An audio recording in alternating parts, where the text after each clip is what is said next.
This is the Central Coffee Processing Unit of the defunct Coffee Marketing Board at Bogolowi, the single most significant relic that evokes memories of the times of government monopoly of the coffee sector. It was here that all the coffee collected across the country was processed, stored and packaged for export. Set up in the 1970s, Coffee Marketing Board was the single seller of Uganda's coffee until 1990, when government opened up and liberalized the sector. Ernest Kakwano was the last managing director of Coffee Marketing Board. He later became the pioneer managing director of the new regulatory body, Uganda Coffee Development Authority. All the export used to come to Coffee Marketing Board through the central bank. And the farmer was taking about 30% of the proceeds. Hannington Karuhanga was a member of the top management of Coffee Marketing Board who witnessed its dissolution. To him, the move by government to liberalize was timely. It was necessary, I believe, at that time to make sure that we rein in government expenditure. So it was both an economic-driven program, but at the same time also a program within the agribusiness to open up and get other participants. Frederick Kauma was one of the members of the team on the Agriculture Sector Adjustment Project that formulated modalities of rationalizing coffee marketing in Uganda and the subsequent restructuring of Coffee Marketing Board. The idea was to bring back the involvement of the private sector in processing and in export of coffee. Yeah, that was the whole thing, to create more efficiency in the system and to ensure that the farmers get the best return. In 1991, the National Resistance Council, the parliament of the time, passed the UCDA bill, and in the same year, the president assented to the statute, giving UCDA the mandate to oversee the coffee sector. And therefore government allowed in other players to come in and process coffee and sell. So Coffee Marketing Board was trained as a trading arm to compete with other private people.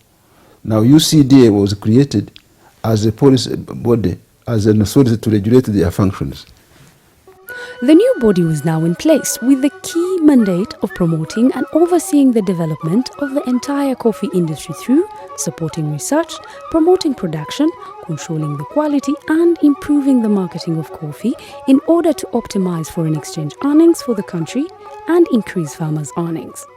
UCDA wrote a policy advising government and said, look, there's no way we can hope to increase the coffee production unless the farmer gets a bigger proportion of the coffee. And indeed, Coffee Marketing Board was taking about 35%, certain processors were taking about 15%, and so on. And the farmer was getting much less. The central bank offered temporary office space to UCDA to kickstart its operations. We had very good support from government.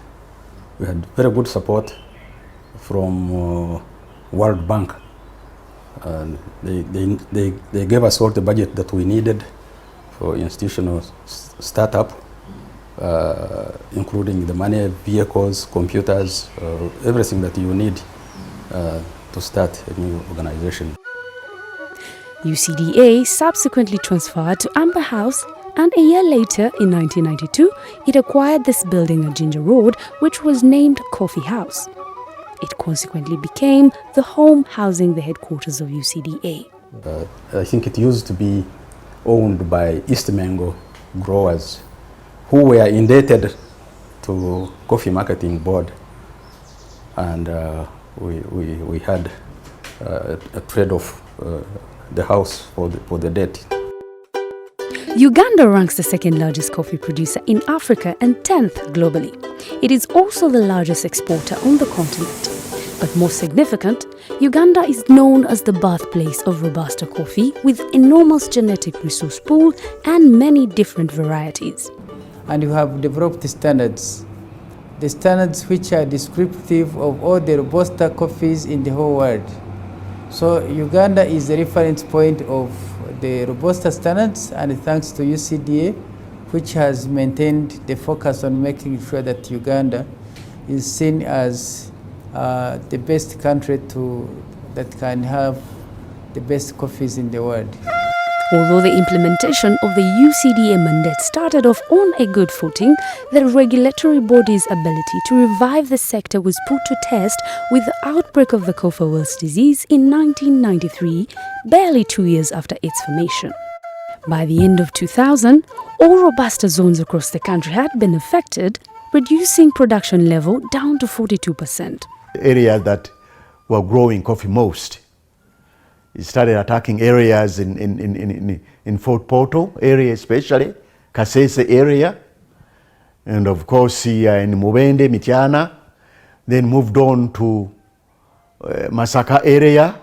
It was kind of mysterious. We had never known this. So the board had to really, find out what kind of the nature of the disease that had come in, and also to devise ways and means of advising growers how to fight it. And I can tell you that was not easy. It was not until 2000, after intensification of mitigation measures by UCDA, that coffee production started picking up again. And Uganda decided that we must go on an aggressive campaign, first of all, educating farmers on the coffee wilt and getting coffee farmers to uproot the affected trees, to burn and then to get new seedlings and plant coffee elsewhere. That campaign was successful. There were a lot of measures put in place, and UCDA was implementing that, and then working with the research people, screening clones that could be then put to the farmers in terms of disease-free coffee clones. So that's where this thing of clonal coffee came from. UCDA's dedicated efforts paid off.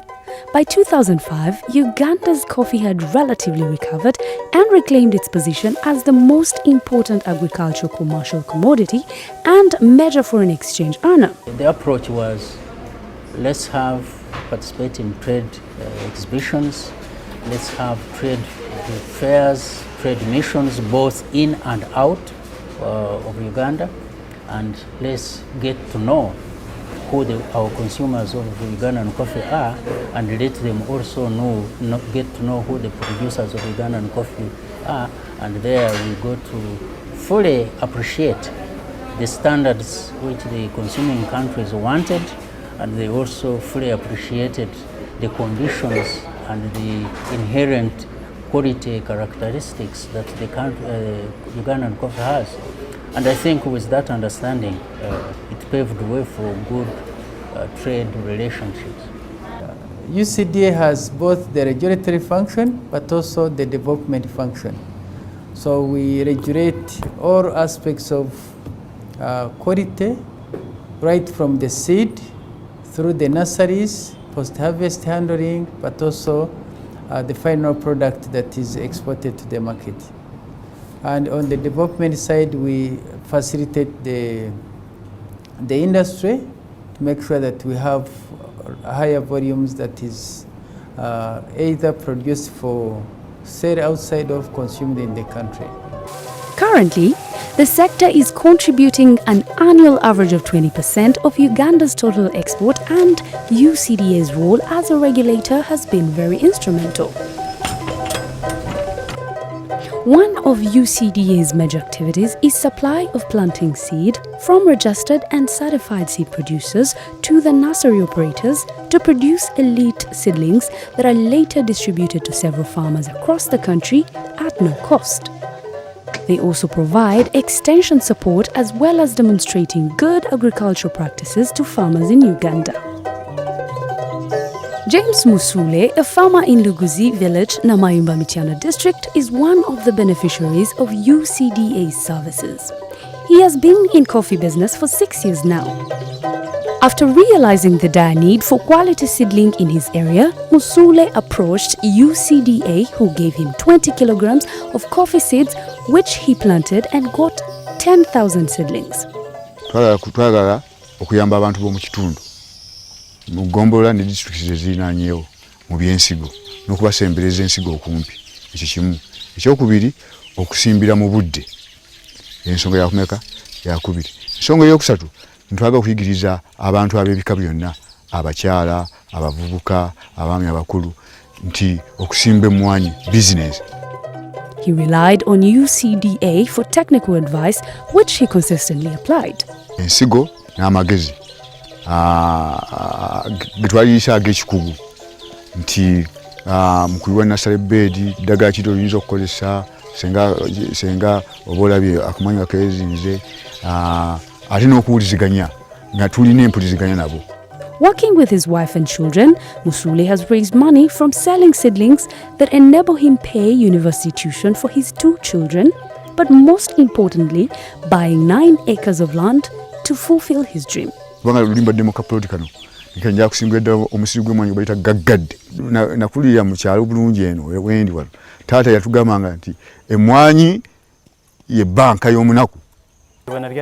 With the intensified seedling process, farmers have also realized that there should be more organized and more farmer groups, associations, cooperatives have been formed.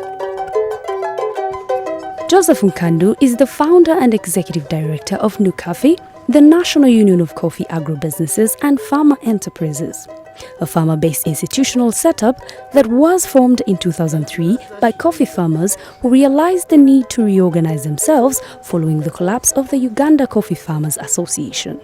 Farmers were not caring. Everyone, because every trader was free to trade in any form of coffee, whether good or bad.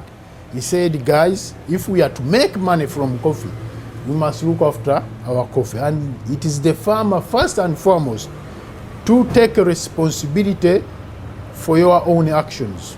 2, the farmer must add value to your coffee, or else it is going to become a vicious cycle of poverty. To achieve their objectives, the union developed a guiding model they called the Farmer Ownership Model. As we talk now, we have been able to establish a very vibrant national organization of coffee farmers, Nukafi, having 198 associations and cooperatives as we speak now, and in those ones as membership organizations having over 1 million farmers that are part, of this. Working collectively as farmers with support from UCDA and development partners, Nukafi has established a fully automated state-of-the-art coffee processing plant at Namamve. A coffee factory that grades, that sorts, that roasts coffee, that grinds coffee, that packages coffee. What does this mean? That we have empowered the farmers, we have cultivated the farmer from only being a coffee farmer to becoming a processor, to becoming actually an industrialist. To complete the chain, they have set up a coffee shop in Kampala city centre, where you can go and taste Uganda's coffee. Uganda's coffee, which has not exchanged hands from farmers to you as a consumer. Betty Namwagala is the executive director of Uganda Coffee Federation, another umbrella organization that brings together everyone, all players along the coffee value chain. The reason we have this is because initially it was Coffee Exporters Association, and exporters being high in the coffee value chain, they have to work with different coffee stakeholders. So they cannot lobby and advocate for issues without taking into account other players. So that's why we work together as a federation. There's a lot of capabilities already existing in Uganda, and I think we've helped build some of those, and we're proud of those accomplishments. And I think we need to be realistic, and I think Ugandans don't really need a lot of external support for their coffee sector. It's a mature sector. There are a lot of smart people working in it, and a lot of dedicated farmers who are trying to make it work for them. And I think that you couldn't ask for more. Uganda's coffee industry is in much better shape than ever, with the key players in the chain executing their responsibilities in a determined and professional way. Total production this year clocked 4.5 million 60-kilogram bags. 3.5 million of this is currently being exported. Recent export statistics records an increase in coffee exports in 2015-2016, domestic consumption, however, estimating at 6% of the total national production, implying that most Ugandan coffee is for export. Under the guidance and supervision of UCDA, UGACOF, the largest exporter of Uganda coffee, exports 40,000 metric tons of cleaned green coffee annually. The role of Uganda Coffee Development Authority, which normally we call UCDA, is very, very important. They check the quality of the coffee which we are exporting. They make sure that the quality which we are exporting meets the international standards. This supervision and guidance has been instrumental in the penetration of new markets. Ugandan coffee. We have opened some new markets for Ugandan coffee, like India, China, Japan, South Korea, and many others, including South Africa. So we see a bright future. Uganda's coffee industry has remained on top even amidst the devastating coffee wilt disease and effects of climate change. Although the higher percentage of Uganda coffee is produced by smallholder farmers, the contribution by large multinational companies cannot be ignored. This is Carrera Coffee, reputed to be the largest single Robusta coffee plantation in Africa, covering 2,500 hectares in Mubende. Established in 2001, the company harvests approximately 1,500 tons of green coffee annually.